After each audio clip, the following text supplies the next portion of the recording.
I could smell her sweat, and it was pleasant.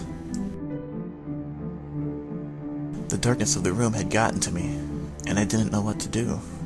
My struggle with this was finally over, and I felt like my life was meaningless. I mean, without the struggle, why is it worth living?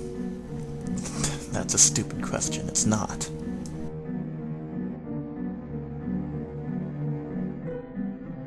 I could see by the smile on her face that she had enjoyed herself that night. I gave her what she wanted. It was obvious that she wanted it. She begged for it. She was screaming and moaning the whole time. She always had a smile on her face. But not like this one. This one was almost sarcastic in a way. I decided not to focus on the negative and start seeing what I had done. Her hair was long and beautiful. If I had hair as long as hers, I wouldn't be able to stand it. Especially while I was trying to sleep. It would get in my eyes and in my nose, and little things like that just pissed me off. I looked at her closed eyes. She was so quiet and peaceful. I felt like I had just created a beautiful work of art all my own. But something was missing. I had to figure out what it was. I thought about when we first met. It was in an art museum. What can I say? I'm a sucker for sculptures. I don't know anything about art, and I sure as hell don't understand it either. But I didn't need to in order to appreciate it. I like the way it looks is all. The way someone can create a shape or a person out of destroying a block of wood or stone has always appealed to me. But she understood it. She knew all about that stuff. She understood it. She understood the point the artist was trying to get across. All the meanings and all the terms, all that useless junk. I was the only one there that day, and she was the curator, so it was her job to tell me all that crap. I know she wouldn't have talked to me unless she was paid to. Nobody would. I didn't listen to a word she said, though. I was too busy looking at those dark brown eyes and those shiny red lips. She looked like what my mother would have considered a hooker, although I fail to see why exactly. She was the most wonderful thing I had ever seen. She eventually caught on that I was paying more attention to her than what she was saying. She felt flattered. I could tell because she was giggling like a 12-year-old. She knew I was thinking about how pretty she was, and she knew that I knew.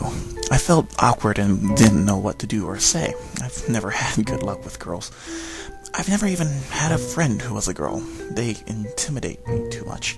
But this one liked to talk to me for some reason. I don't have the slightest idea why, though.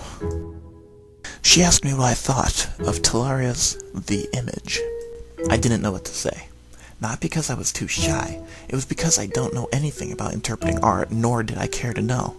I only like art for its looks. So that's what I told her.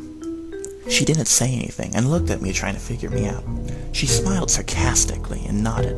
I saw that I could say anything to this girl, and she wouldn't judge me harshly. I looked at it again.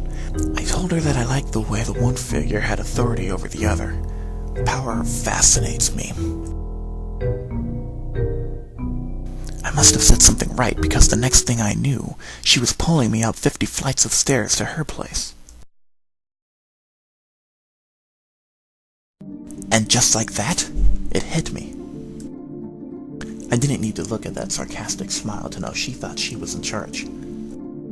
I knew how to get the authority back. I sat up and began to breathe heavily. I knew what was coming, but she didn't. She was weak and stupid anyway. It wouldn't have even mattered if she did know. I had to psych myself into knowing it would be worth it in the end. It took all but 3 seconds. I sat on the edge of the bed and put my head down. I clenched my teeth hard together and I could taste blood. I could feel blood. I could live on these sensations, I thought. I stood up and slowly walked over to her side of the bed. Let's not say the bed. Let's say my bed. I made it my canvas after that night. I smothered her face until she was dead. I could tell she wasn't faking it too, not like that smile of hers. But I held the pillow on her a little longer than I probably needed to, just in case. I slowly lifted the pillow from her face. I stared at my work. I created this. This must have been what Talaria felt like after completing his works. I looked at it. It was perfect. I could smell its sweat, and it was pleasant.